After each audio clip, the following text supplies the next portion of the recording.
Welcome to Andhraprabha. నా పేరు సాయి. ఢిల్లీలో 4గో జాబితా విడుదల చేశారు బీజేపీ వాళ్ళు. 4గో పార్లమెంట్ జాబితా రిలీజ్ చేశారు. అందులో మొత్తం ఒక సీటు పుదుచ్చేరిలో, 14 సీట్లు తమిళనాడులో అభ్యర్థులు ప్రకటించారు. అందులో మనకి బాగా సుపరిచితురాలైన రాధికా శరత్ కుమార్ పేరు ఉంది. అందులో విరుద్ నగర్ నుంచి రాధికా శరత్ కుమార్ పోటీ చేస్తున్నట్టు బీజేపీ వర్గాలు తెలిపాయి. రాధికా శరత్ కుమార్ తెలుగు వాళ్ళకి సుపరిచితురాలు. తెలుగు సీరియల్స్లో, తెలుగు సినిమాల్లో యాక్ట్ చేసిన రాధికా శరత్ కుమార్ ఇప్పుడు బీజేపీ తరపున విరుద్ నగర్ నుంచి పార్లమెంట్కి పోటీ చేయబోతున్నారు.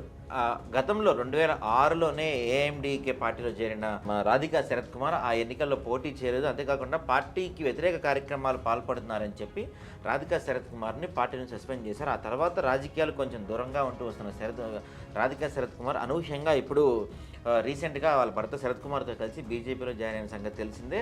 ఈ 4గో జాబితాలో, బీజేపీ విడుదల చేసిన 4గో జాబితాలో విరుద్ నగర్ నుంచి రాధికా శరత్ కుమార్ పేరు అనౌన్స్ చేశారు. తెలుగులో ఇప్పటికీ జెమినీ టీవీ వాటిల్లో వచ్చే డబ్బింగ్ సీరియల్స్లో రాధిక మనకి సుపరిచితురాలు. ఆమె పిన్ని ఇలాంటి సీరియల్స్లో తెలుగు ప్రతి ఇంట్లో బాగా తెలిసిన మహిళ.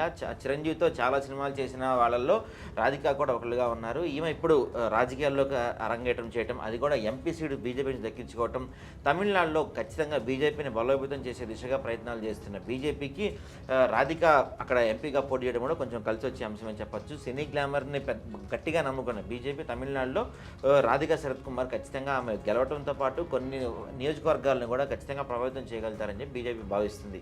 మరి ఏది ఏమైనా రాధికా శరత్ కుమార్ బీజేపీ పెట్టుకున్న నమ్మకాన్ని నిలబెట్టుకోగలుగుతారా, విరుద్ నగర్ పార్లమెంట్ స్థానాన్ని కైవసం చేసుకోగలుగుతారనేది మరికొన్ని రోజుల్లో మనకు తెలియాల్సి ఉంది.